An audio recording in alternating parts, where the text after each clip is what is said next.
you won't necessarily know how to do everything in life, but if you know what it is that you want to do, you can get there with the people that already know how to do the things that you need to do. I'm Karin Bohn, Netflix host, YouTuber, and founder. In this series, I sit down with successful entrepreneurs. If you couldn't be the best, why not be the boss of the best? Inspiring creatives. The whole point of Jillybox was to support other small businesses. And heavy hitters. I don't care what we eat, I just know that I'm Mumgry. Like, I wanted people to understand and get to know Brunette as like what our values were. Who have changed the game in their industry.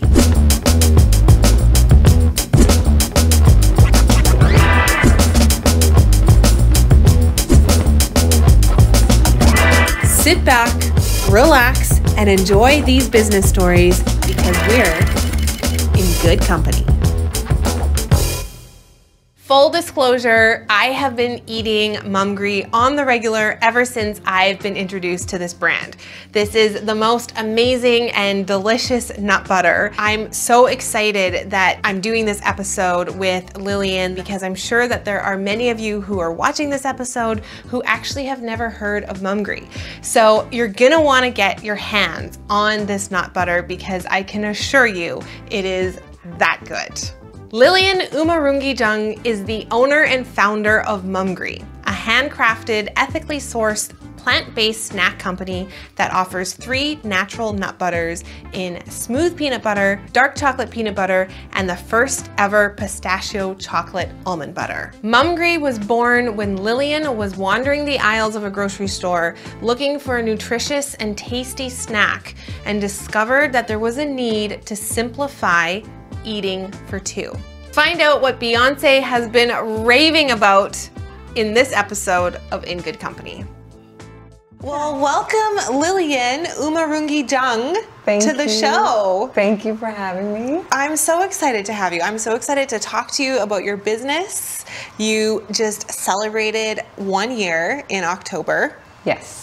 In business. 1 year in business. 1 year in business, which is a huge milestone. Yes. And you are the creator of Mumgry. Yes, this is where it all sort of began. This is where we did our official launch at the Garden Strathcona, so it feels like home here. It does feel really homey. We're surrounded by plants. We've got some good natural light coming in. The Garden Strathcona is in East Van on Hastings, and it's a really cool small business cafe shop, and upstairs on the upper level where we are right now is where classes happen. It's pretty much everything in this space. I find that they've found a way to really utilize every square inch of it. So they have their cafe section, and then they have their shop, which is very inviting and casual. And then this space, it's multi-purpose. So they'll have it for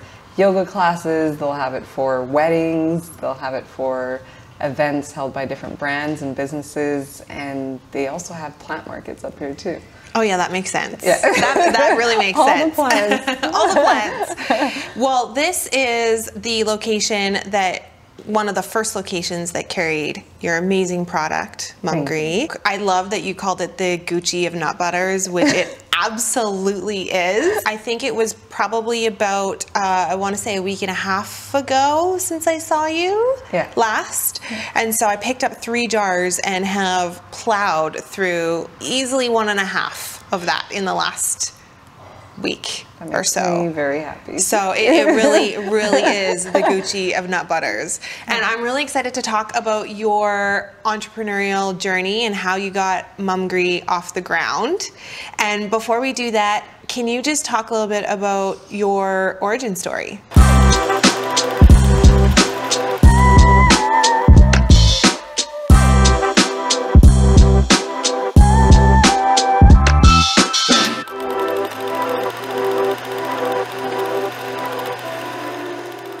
The area that we're in right now is very significant to me because this was actually the area that we came to when my family first moved to Canada.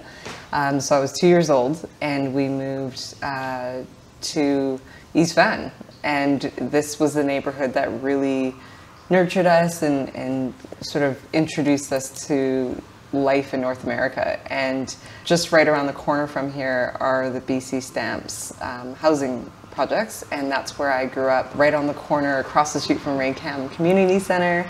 And so this entire neighborhood was my playground. This is your hood. This is my hood. This is where my personality and character was developed. So I love coming back here, and I just love how, you know, this space in particular has really done things to be a part of the community and to just support all the people that make it such a great place to be. It's a good vibe around here. As you're talking, it's reminding me of how my grandparents immigrated from China, and my grandpa set up shop in Chinatown. So he used to have a little shop in Chinatown, which when I moved my office to Chinatown a year ago, that was a big factor for me, was like being in a location where there was sort of this feeling of having roots. Yeah, it's a great feeling because when we decided to do our launch here and when we discovered the garden in Strathcona, it felt like a really big full circle moment because this was the neighborhood that I feel just contributed to our family's happiness. It was by far our favorite neighborhood to grow up in, and so being able to come back here and put the product on the shelf and to put it in a business that was supportive of the community and inclusive meant so much to us. So this space is just, it's very special to me, and this neighborhood is really special too. Yeah. I feel special just being in your presence here and talking about your business and the product. It's kind of a big deal for me to be here right now. I don't know all the work that you've done. Yeah, I'm a big fan. I'm a big fan. Oh, awesome. Thank you. Yeah. I want to know kind of how you got into business, and I know the idea for Mumgry started when you were pregnant, and you're married and you have a son. Yes. And you also live near here as well, so you've really stayed close to where your family moved to. It's funny because when I first met my husband, we've been together 15 years now, but when I first met him, he was living in Burnaby, and he said, let's move downtown, and I said, okay, sure, like let's move downtown. So we moved downtown, and then he said, let's move to Gastown, and I said, okay, let's move to Gastown. And I noticed I was just getting closer and closer and closer to here. And I said, oh, okay, well, I guess I'm going to be back in the neighborhood. I'm going to be back, you know, where I grew up. And it feels good to be nearby. But I feel like with the brand, it definitely came from being pregnant, but I think it also came from different experiences that led up to that. And that's only something I'm starting to realize now is what would be an example of that? So when I lived across the street from Raycam, I used to go there for daycare, and we always had snack time. And I was very critical of the snacks. If I didn't like the snacks, I would run away to my best friend's place, which was a couple doors away from Raycam. Right. So I think I've always had a strong interest in food, and I've always been very particular about my snacks. Well, you're vegan or you're vegetarian? This series is sponsored by Milanote. Milanote is the amazing tool that I've integrated into my own team, whether it's for interior design or my media projects. Milanote is the easy to use tool that lets you organize your ideas all in one place. The amazing thing about it is that you can pull from all these different platforms like Pinterest, like Dropbox, YouTube. You can make lists, you can add links, pretty much do whatever you want all in one place. What's even better is that you can share it with your team, you can have multiple users at once, and you can even print a project if you need it for presentation. If you're a designer, a business owner, a student, or a creative who just likes having all of your ideas organized in one easily accessible place, then Milanote is definitely the tool for you. Make sure you check it out for yourself using the link in the description box down below. And now, back to the show.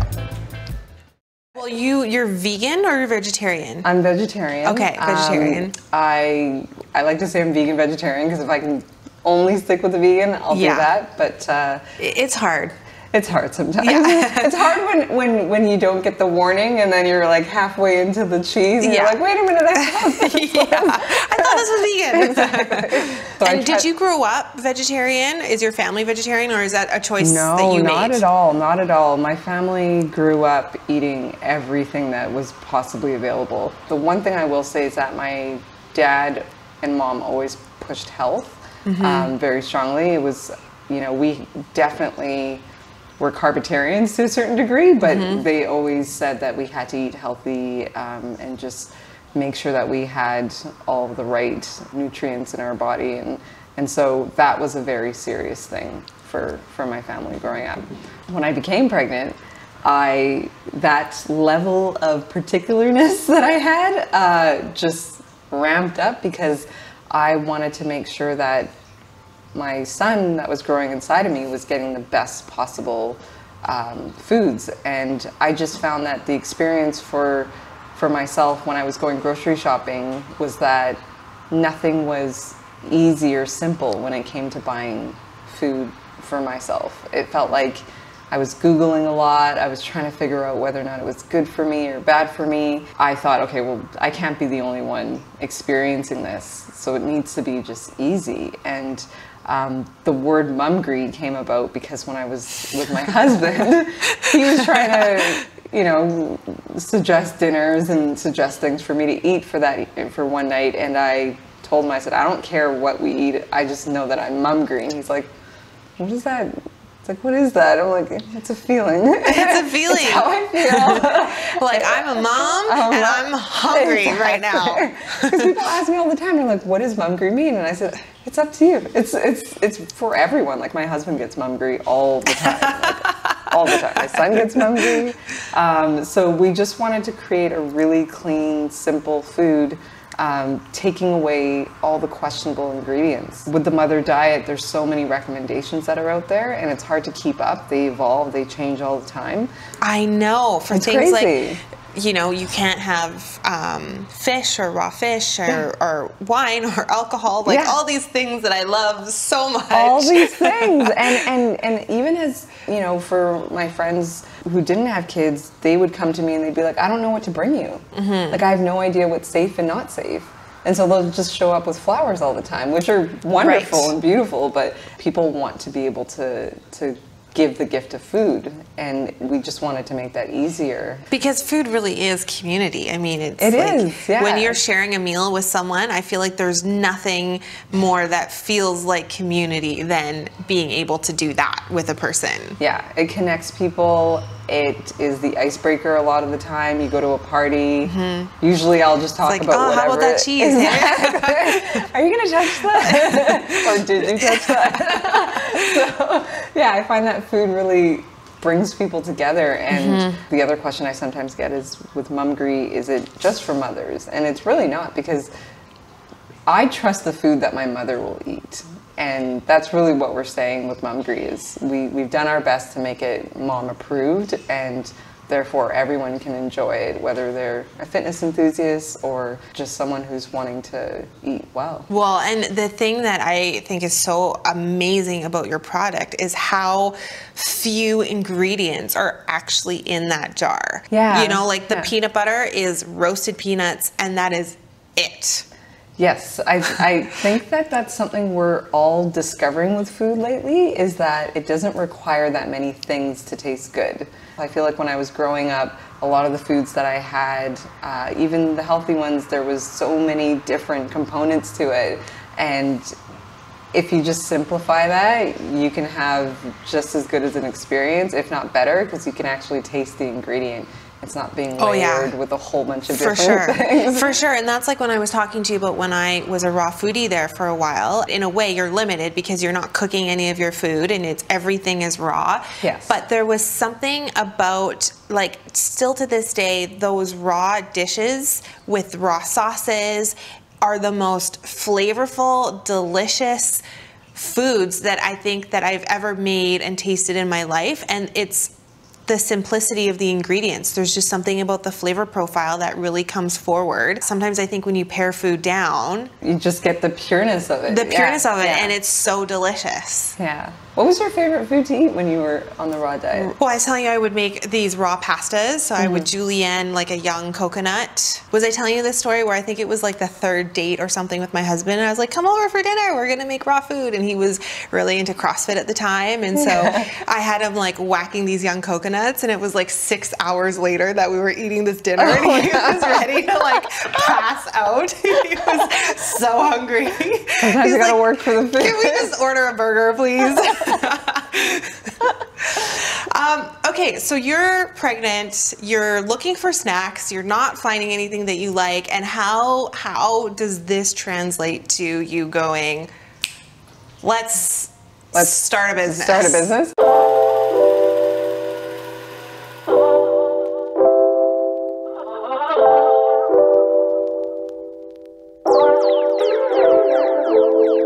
Okay, cool. So this is That's just roasted peanuts. just roasted peanut. The only thing that you're seeing is natural oils.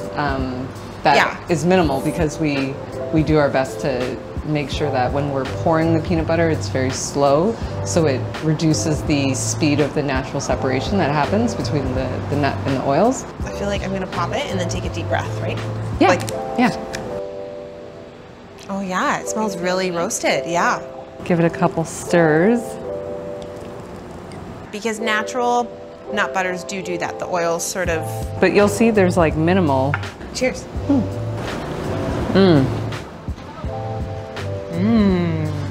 That is really good. Do you like it? I really like it. So I have an addiction, which is this one. You like the peanut butter. I love it. It's my favorite for life. I have it with bananas in the morning. In the afternoon, I have it with apples. And then I'll usually have it on toast. So I'll go to like any of the amazing bakeries and I'll just get like a loaf.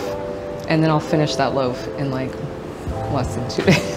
Because there's no better way to have it.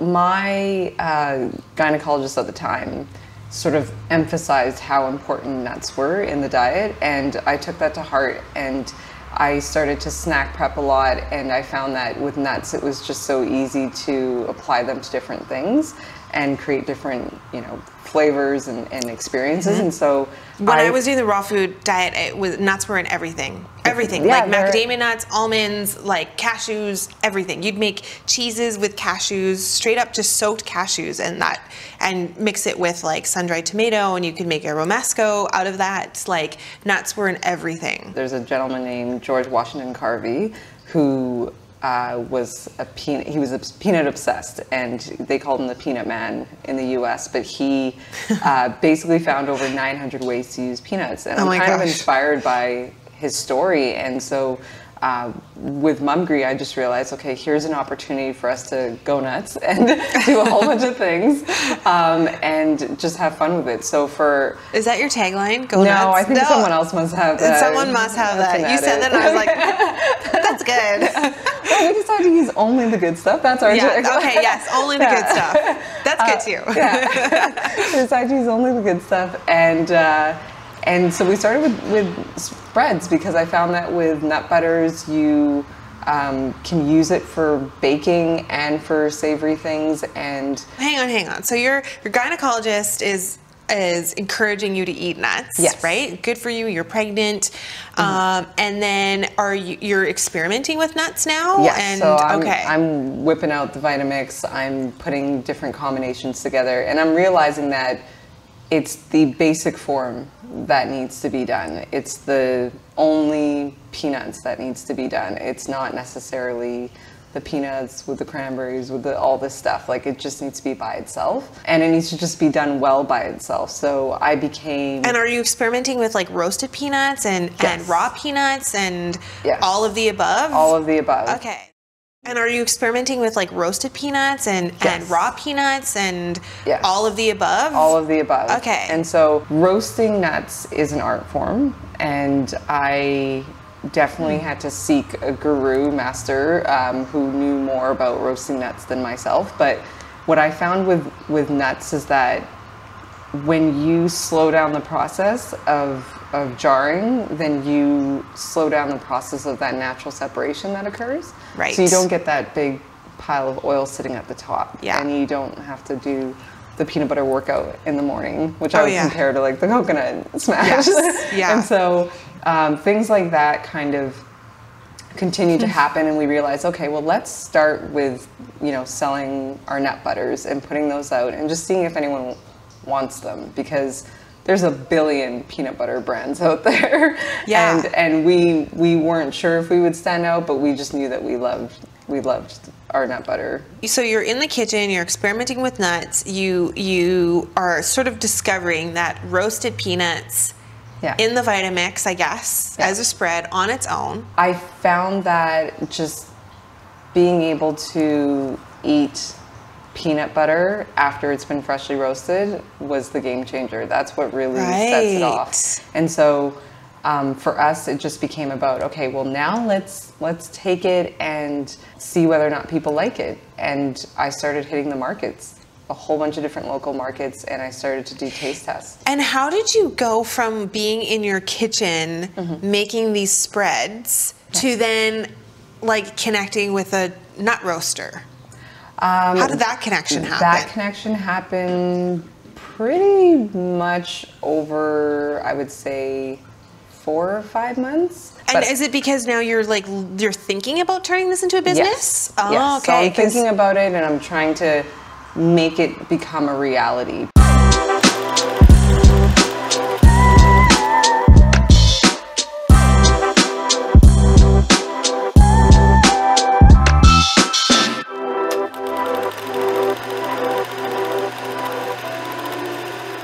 One of the biggest lessons I learned from my brother is that you won't necessarily know how to do everything in life, but if you know what it is that you want to do, you can get there with the people that already know how to do the things that you need to do. And so that's a very long quote. Well, it's like having the vision, and even though you might not be able to actually execute all the pieces yourself, you can still reverse engineer that vision and go, who do I need to bring in here to make this vision a reality? Yes. And so I knew how to get nut butter to the place that I wanted it to be. From a flavor standpoint and texture, I'm sure. Texture, I knew exactly what I wanted for the texture, for the taste, pretty much everything. Consistency. I'm the pickiest human being on the planet Earth when it comes to like snacks. I'm insane. When it comes to food, I'm a little bit more relaxed, but when it comes to certain, it's like, don't mess with my 3 o'clock snack, okay? Exactly. I have to take care. No, but I was very particular about things, and so I was able to meet someone who was able to kind of translate my vision into reality. And when it came to designing our packaging and things like that, that's an area that me and my partner Justin were pretty well educated on that. So that's where our gift kind of came into it, and we were able to make the labels and get everything together. Okay, well, you're touching on a few things that I want to like zero in on, because I just find it so interesting how people have this moment where they decide that you want to go into business. Or you want to turn this, whatever it is that you're doing, into a business. And so you are making these nut butters, you're really into the flavor, you like the texture, and you're thinking to yourself in the kitchen, this is a product I think I could sell, but I need to figure out how to roast nuts. And so now am I getting that accurate? You're getting that accurate, and I'm now remembering there was one more thing that kind of kicked me into high gear, which was I was working for a tech company. Okay. And I was on maternity leave. So I was actually doing this all while I was pregnant and postpartum. And the company that I was working for shut down. And I had a choice. It was find another job or make this dream come true. Did you always have the dream to go into business for yourself and become an entrepreneur? Always there, but Not knowing that it was going to be nut butter. Not knowing in a billion years. I didn't grow up going, I'm going to have my own peanut butter company one day, but until then I'm going to work for 20 other companies. Yeah. not the... But you did know that you were going to be an entrepreneur. Yes, it was the dream, but it was such a dream. The idea of being an entrepreneur was bigger to me than anything. I didn't think it was possible. I didn't think it was possible because I didn't grow up around any entrepreneurs. I didn't have any example of it in my life where I was really able to go, I can do it. It was so big. Like I had a hobby tea business at one point, but I always had a job. I always had someone else that I was working for, and when the company I was working for shut down, I went out and I actually looked for a job, and I thought, you know what, I'll do Mumgry at the same time as having a job. But I found that for the first time when I was going out for these interviews, I was hating it. Right, like your heart is just not in this. My heart was not in it at all. I've never, ever been denied of an interview, but for the first time I was almost making it so that I was performing badly just so that I could get the rejection. And I had a couple... What are your skills? I can make peanut butter. Exactly. Not sure if I know how to do anything. But I realized that my heart wasn't in it, and the companies that I was going to, they weren't for me. They were, it was going to be such a forced situation. And I think that the reason why I worked for so many other companies beforehand was because I was treating them almost like university. I was learning from them. I was taking on skills that I needed. And so for me, I think when I finally was at the point where I grew Mumgry into a physical, tangible product, it was an exciting moment that I wanted to nurture instead of putting in the plan B section of my life, and I didn't want to put it in the background anymore. Yeah. So it became, you wanted to see this through. I wanted to see it through, and I think that sometimes it's difficult to recognize when that moment is, and so I'm just so thankful that I went with my gut and that I decided to continue go down for that it. path. Yeah. I'm just so thankful that I went with my gut and that I decided to continue go down for that it. path. Yeah. So, and is your husband beside you going like, yeah, babe, we need to turn this into a product, or is he going like, are you sure? It's a little bit of both, because I think that at least for us, when we became parents, we felt that level of responsibility and obligation to provide. And when you start a business, you don't know whether or not it's going to do well, and it was terrifying to kind of jump into a business. I'm in my mid-30s, so it's not like I'm this super young startup company or anything, or a startup family. And so it was a big leap of faith, and I feel like he was very, very supportive. And I think for him, once he saw it in action, once he saw people enjoying it, then he got even more excited about it. Yeah. Because I think that's what's required for everyone. I always say to people, don't go to your family for criticism, go to complete strangers, because they will tell you whether or not it's actually good or not, and then your family will follow suit afterwards. Yes. Which, that's just the way that I have been able to I totally agree. it. Yeah. So you have your product, and you are going to markets to kind of like test people's reactions. Yes. And are you is it labeled now, or are you just taking it in like plastic jars, or how is this? I don't know if you feel the same way around design, but I can't present something that's not as close to as perfect as possible. Oh yeah, it's like the show. We have been working on getting the first episode out for weeks, maybe months now, and we are still tweaking it because I want people to really be excited about this show and respond well. So I know exactly what you're talking about. That feeling, right? And it's not that it has to be perfect, it's that it has to be perfect for that time. So I have things where I look back and I go, oh, that was awful, but at least I knew I tried my best in that moment. Yeah. And that's what I'm always kind of striving for when I present something. So putting the packaging on there and having it all done was really important to us, having the labels completed. And so I had the jars with the labels, And then I just had tastings. Are they the same jars that they are now? Yes. Okay, so that's cool. So you're investing in this product, you're making the product, you're probably, I'm assuming, jarring it yourself, like making this at home, jarring it yourself. You've got the label made. We've got the label that made. you and your husband designed, the first one, and you are going to markets with peanut butter. With the peanut butter, yeah, just the peanut butter. Roasted peanuts. We didn't have the chocolate peanut butter yet. That was, that was something that came afterwards once we realized that chocolate makes everything better. Yeah. But we wanted to just go with the peanut butter and just see if that tasted different to anyone, and it did. A lot of people were more shocked than even we were at the differences between what they were used to consuming and what it is that we were sharing with them. Well, and I'm sure probably such, like, the timing in a way is so perfect because, like you say, there's so many nut butters and so many, like, peanut butters on the shelf. Yeah. But to have a product that's so flavorful and so clean when people are really into health and really into a plant-based diet, it almost is like, hello.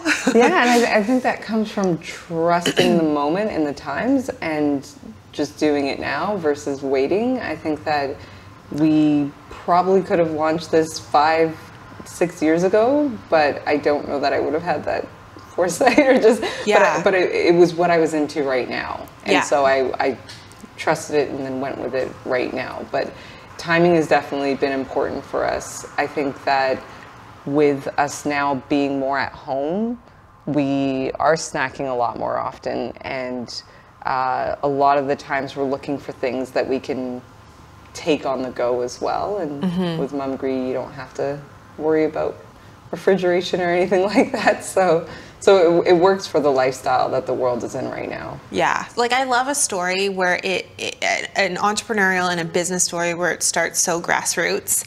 I think that there's a difference between being the person who is making the product in your kitchen, experimenting, designing the label on your own, then taking it to markets and, like really hustling your own product and trying to make something of it versus coming from capital and being able to invest a whole bunch into like the branding and the labeling, and you've already got grocery connections and this, that, and the other. It was my severance. That's what funded the entire beginnings of Mumgry. And wow. I mean, to this day, we're self-funded. We do it all ourselves. I think that's so cool. And here you are a year later, and it has grown so much. It's been a crazy year, right?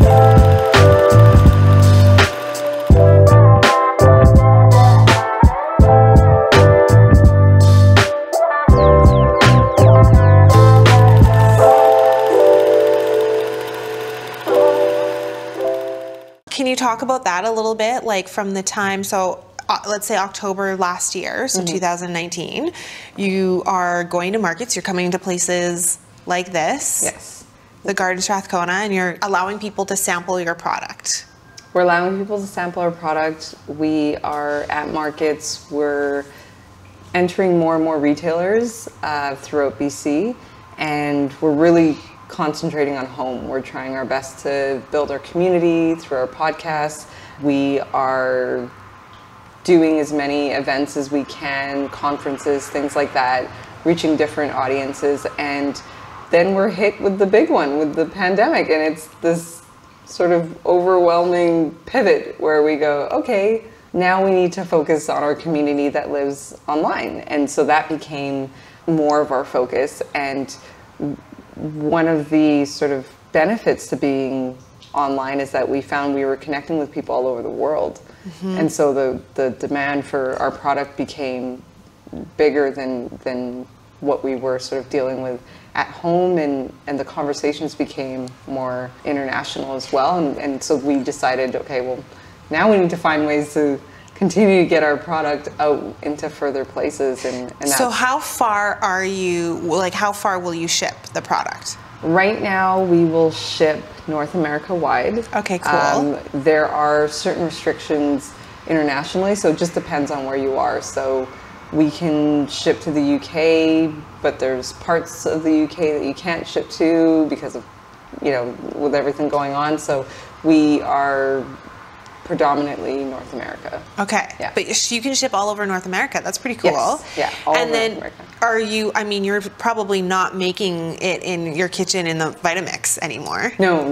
That was very, very early stages. And that was, you know, kind of going back to my brother's quote. He said, just do it.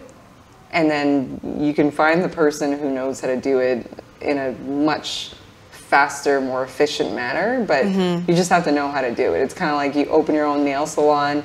You would hope that if none of your employees showed up that day, at least you can do one manicure for someone. Yeah. And if you couldn't do that, then you're okay. You're fine. And so we have a team. We have a full team that we work with. How many people do you have? There is 5 of us total.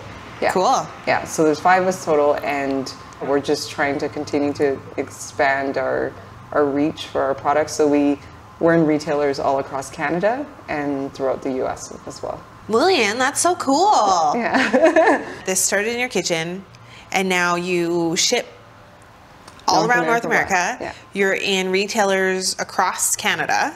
Yes. You have a team of 5. We have a team of 5.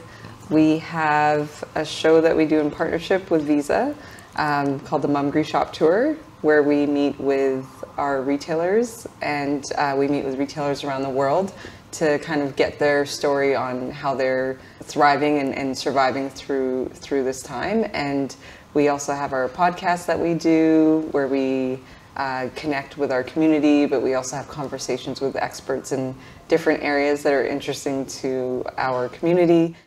We also have our podcast that we do, where we connect with our community, but we also have conversations with experts in different areas that are interesting to our community. And I told you I've listened to your podcast. I would highly, highly recommend. Oh, thank you. Yeah, you have so many. I mean, how many episodes have you done now? There's quite a few. Yeah, we're up to 29. Now. 29 episodes, and really just interesting conversations. And I love your podcast because you really go deep on various topics. Yes. And also you just have a very soothing voice. Oh, thank you. You have a good podcast voice. I definitely do not practice the podcast. I think it's coming from just loving podcasts. I listen to so many, and so we have a ton of fun with our podcasts. I host it with my best friend Izzy, who's based in the US. And so we do that, and then we also have our mini jars that are coming out. So that's our next product line, just in time for the holidays. Cute. Also, yeah, they're so cute. Like little tiny ornaments. Stocking stuffers. Exactly. Cute. And then we also... Although I feel like people would go through those so fast. I'd be like, one toast and that thing is done. We had a joke. We were like, we should take like a tiny spoon and be like, and each one has 100 spoonfuls. It's just like some little hand, maybe my son's hand, just eating it.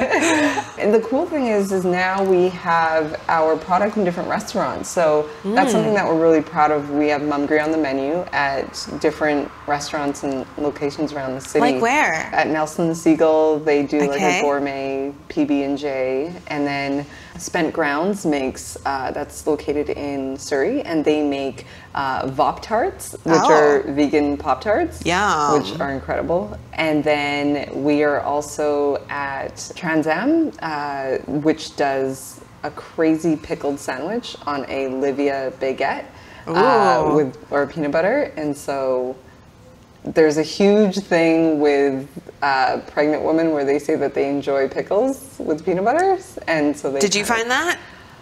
Not necessarily. I like peanut butter on its own, but I get it. Like I can tell why like the that flavor combination would work. Yeah, interesting. Yeah, I would probably eat it more if I was pregnant too. Like I get it. Yeah, so, but it's delicious. I love Livia's bread, so just having all those things together is really delicious. Yeah, so cool. Huge growth this last year. Tell me about the shout out from BEYONCÉ.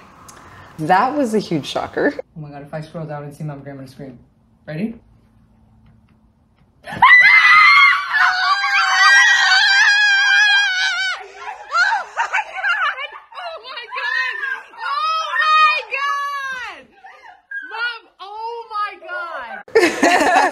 That was the biggest earthquake this year. I mean, that must have been huge for your business too. Yes, it was shocking, but it was also very moving for us, because I think as a small business, you work so hard and you never know whether or not you're doing the right thing. You never really know whether or not anyone's really paying attention. And yeah, like, is this going to take off? Is this going to take off? Am I going to be, you know, in my kitchen sweating it out for 22 hours a day trying to get these nut butters out the door? Is this ever going to change? When the pandemic started, it became even less easy to understand whether or not your company was being recognized, or whether or not you were going down the right path. And so when we found out, which was captured on video, and we were doing deliveries that day.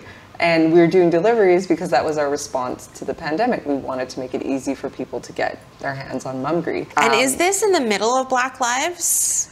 Well, Black Lives Matter has been happening for yes, but this is on Juneteenth. So this is June. Okay. Yeah. There was a couple weeks there in June where it was very heightened, and so I'm curious to know if the shout out happened within those few weeks, or did it happen?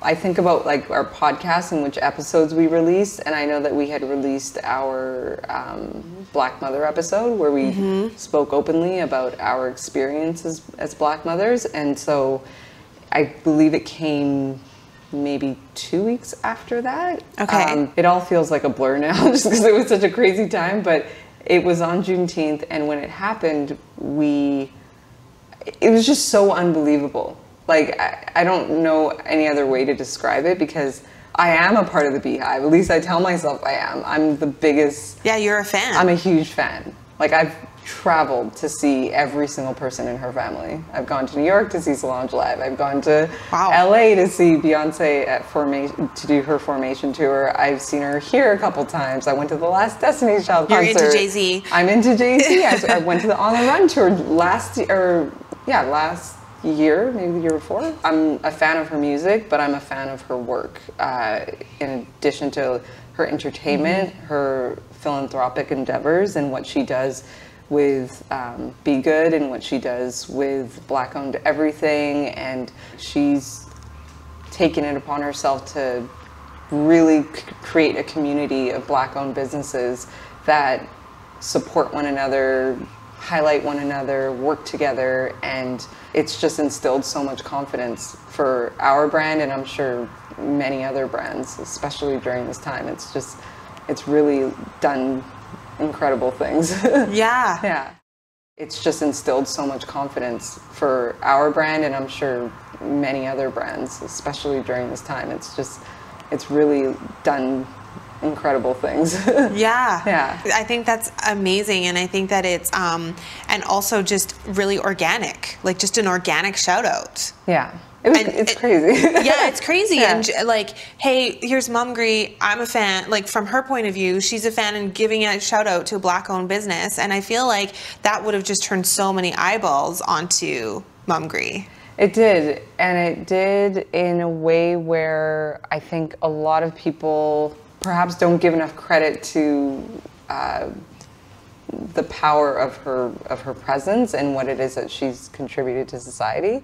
And I think that it came through that shout out. Like, we felt the ripple because there was people in China and the UK that were now asking for Mumgry. It's just a testament to how much she does for the world. Yeah. What is the vision for the next little while? Vision? Yeah. Well, I think it's just to continue bringing things that make our community happy.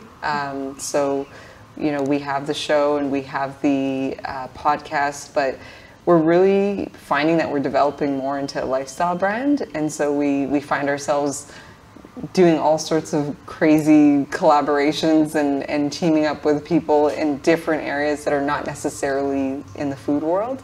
And so we want to just continue to have fun in that way and do different things. And cool. Yeah. And maybe more products? Maybe more products. There's 3. Definitely more products. Yeah, there's 3 right now. We have all delicious. We have a lot of ideas, a ton of ideas. So we're gonna definitely be coming out with more product as well. Fun. Yeah. I'm a fan of the product. I'm a fan. I love it. Maybe we can do like a. We should do a Bon Appetit. Can we do a Bon Appetit together? Yes. We'll make something. Okay, cool.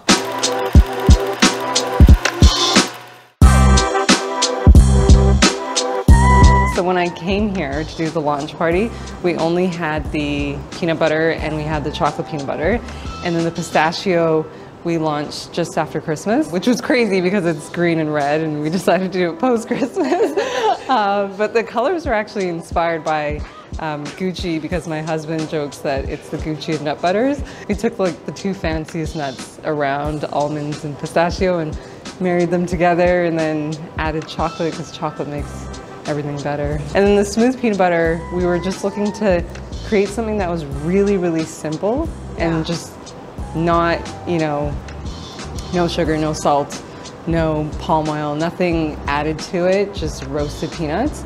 And people really like it because you can have fun with it in the kitchen. You can make something savory by adding salt, or you can make something sweet and bake with it by adding a little bit of sugar or honey.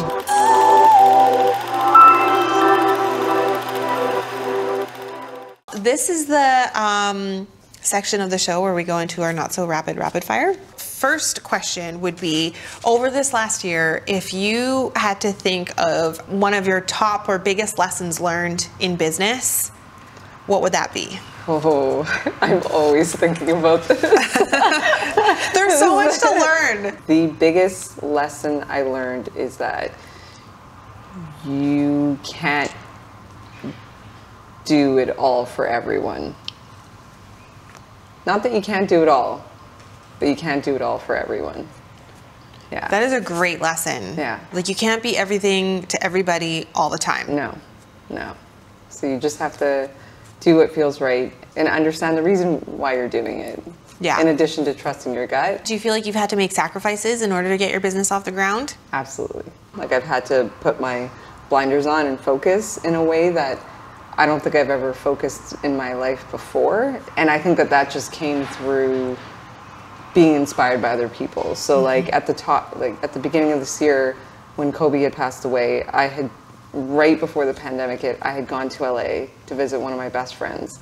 And I saw that mourning, I saw that grieving that was happening in the city. And I heard a lot of lessons about the Mamba mentality and what that actually meant, to really focus in on something and to believe in something so much that nothing wavers that feeling inside of you. I think you're really like jolted once you get into it with the commitment that's required of you to get this thing off the ground. You're like, holy smokes, because there's no one else. It's all on your shoulders. It's all on your shoulders. And if you don't do it, if you don't make it happen, the whole thing comes apart. And so there's like a certain intensity that comes with that. I think sometimes it's nice to have like a really solid purpose and focus other than just, well, I want to make money. If you're feeling a type of way about what you need to get done, then do that, because you're only going to be hurting your own feelings and the other person at the end of the day, right? Yeah. But if you can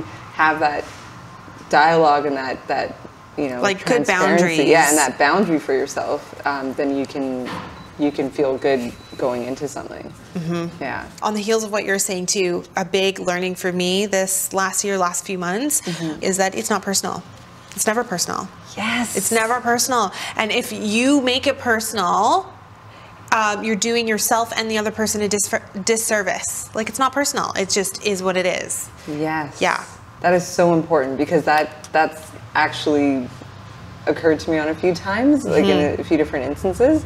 And yeah, you just have to realize that it's not. It allows you to make decisions like quicker and faster, and just to move through without taking things home with you at night, you know? Yeah. Next question. Do you have any favorite books? Homegoing. Okay. By Yu Giazi. I can spell her name, but she wrote this book called Homegoing, and what I love about it is that it gives you the full experience of a person who was raised into slavery and who makes it into America, And then when they're in America, it shows you how they, you know, lived through slavery all the way up to present day. But at the same time, it's like this romantic story of these two people that are in love. For me, the reason why it's one of my favorite books is because, you know, there's so many history books and stories about what it was like to be around during slavery. But what this one does is it really just shows you how it exists throughout all the way up until present day, and how this woman is sort of going through life through generations and generations. And it's one of these books where it's almost like that movie Crash, where it's all connective and everyone kind of all comes together at the end. Yeah. But it's such an incredible book, and it's one that I try to read over and over and over again. And this is why I love your podcast, because you go deep on subjects and it's so layered. And what I love about your podcast is you talk a lot about personal experience, you talk a lot about history, you talk about a lot about culture, you talk a lot about current times. And what's the name of your podcast? Because people should definitely check it out. The Mumgry podcast. Oh yeah, the Mumgry. Everything is Mumgry. The Mumgry podcast. We didn't get too creative on that. What's the name of your podcast? Because people should definitely check it out. The Mumgry podcast. Oh yeah, the Mumgry. Everything is Mumgry. The Mumgry podcast. We didn't get too creative on that. When you speak, I just want to, like, I want to know more. I want to listen more. Thank you. Yes. Yeah. Knowing what you know now, what would you tell your 19-year-old self if you had to give advice? Just try it. Just go for it. I gave myself all the reasons in the world why something wouldn't work. And I told myself all the reasons why I wasn't deserving of certain things. And I told myself all the reasons why I couldn't afford things. And you just have to try it. If you can try it, then you can do it. So you just have to try it first. Love that. Yeah. Are you a morning or a night person? No, I'm definitely a night person. Are you? I think so. I've evolved into a bit of a morning person just because of my son, but I'm definitely more of a night person. I can stay up super late. Really? Like and how work late? Until I can do a full... Like 2 a.m. late? All the way till 5 a.m. if I need What? to, yeah. That was the beginning of Mumgry. We didn't sleep. We didn't sleep at all. And so I got that training from my film background. Back in the day when I was in film, I was used to doing like 16-hour days, and so I also did night shift jobs where I learned how to stay up incredibly late and wake up really early. And so yeah, time is, yeah, I'm definitely, I can work into the You're late. a night person. Yeah, I can burn the midnight oil. Wow. Yeah. No, not me. I'm usually like 9 p.m. and I'm ready to go to bed, and eye mask is going on. But I love the morning. Like if I were to pick a lifestyle, I'd rather be a morning. Well, that's the thing. person. I love the morning, like getting up at 4 a.m. or 4:30 or even 5 a.m. Like that time in the morning where that's everything morning. That's morning. Yeah, that's not every morning, but that's like 6. you're 7-6. Okay, yeah. That's a respectable or early morning. Every morning I'm up by 6 o'clock. Yeah. Okay. Yeah. What is your guilty pleasure? You've got to have one. We all do. Oh, we definitely do. We were just talking about this earlier, but I've watched all the bad reality shows. Okay. And they're just good. That's the thing. I've decided they're not bad anymore. They're actually good. They're because so good. They allow us to escape to a place that none of us will ever be. I will never be a desperate or a real housewife of whatever. And desperate housewife. Maybe that. I'll never be selling on Sunset. Like I'll just. That's a great show. Like all of these shows are great because I love Selling Sunset. That is my favorite. Places. So I think like most people would consider guilty, but I'm not guilty of it. No, I love those shows. No, okay, good for you. Yeah, I love Selling Sunset. It's the best. Would you consider yourself more business savvy or more creative? Definitely more creative. I love business though. I love learning about business from especially people that are well educated and understand it way more than me, but I am very much on the creative end of things. Yeah. Yeah. When you were growing up, what did you want to be? I wanted to be a producer. Like a music producer? No, or? just a producer of things. Like I wanted to be able to always create things and see them go through and be done.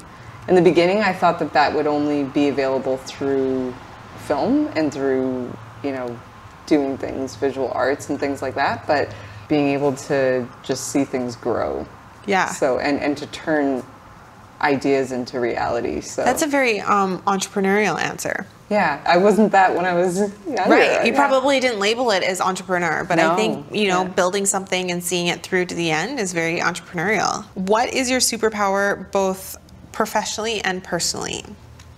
Professionally, it is that I can understand the need for a business and not just my own business. I can do that very well with other people's business, and that's something that I quite enjoy. But also personally, I would say patience. Ooh, that is a Yeah. really good superpower. Yeah, I think patience is a big one. It's been a long road Yeah. to get here, and I think that it required a lot of patience and just a lot of visualization and trusting that it will happen. That's a really, really good superpower, I think. And something that I think a lot of people who get into business don't practice enough of because it often takes so much longer than you think it's going to. Yes. And it's going to be way harder. But you just strike me as the type of person who, when you come up against a hurdle or if something doesn't go quite right, Yeah. you strike me as the type of person who can just like handle it really calmly. That trait comes from being in so many different businesses. Like I've been in every single job that you can possibly imagine, and so I've seen different entrepreneurs react differently to different things, and I've admired a lot of them for how they've been able to deal with certain situations. But it's definitely something where I feel like I've been able to pick that up from seeing others in action. Last question. Do you have any favorite quotes? So "just try it" is actually my cousin's quote, Dr. MJ, who was on the podcast. And I'm going to say that that is by far my favorite quote because it just applies, it goes way deeper than the 3 words. And so I tell everyone, like, just try it, like, just give it a shot. But I like "just try it" because it teaches you that you don't have to know it. Like, I think when we hear "just do it," it implies that we Like, you know gotta what get it that right. is. Yeah, Yeah. and like just do it, you'll be fine. But I think if you just try it, then you'll figure that part out. Well, Lilian, thank you so much for being on the show. It's Thank been you. such a pleasure to listen to your story and to hear this business success happen. And I fully believe that there's so much more success for you on the horizon. And I'm just so excited to watch you grow and eat all the product along the way. Thank you for this opportunity and for bringing me on your show. You're definitely someone that I admire, and that, you know, I think when a lot of us are trying to get into this business world, we have our vision boards of the people that we admire and the people that we aspire to be more like, and you're on there too. So. Oh, that's so nice. Yeah. So nice. Thank you so much. You are welcome. This was great. This was really, really great. Yeah. I'm so excited. It was so weird because I was like, in the beginning I was nervous, and then I wasn't nervous, and then I was nervous, and I wasn't nervous. It took me through all the hoops and valleys. All the different. That's it for today's episode with Lilian Umurungi-Jung, the founder of Mumgry. I'm so excited to have had this conversation, and truthfully, as soon as you meet her, she is just a warm, welcoming human being, and being in her presence feels like an honor. So it was great to have this sit down with her and to hear her story. I can't wait to read all your comments and to find out what your biggest takeaway was from this episode. As always, make sure you're subscribed to the channel if you haven't done that already. Hit that like button, and we'll see you in the next episode.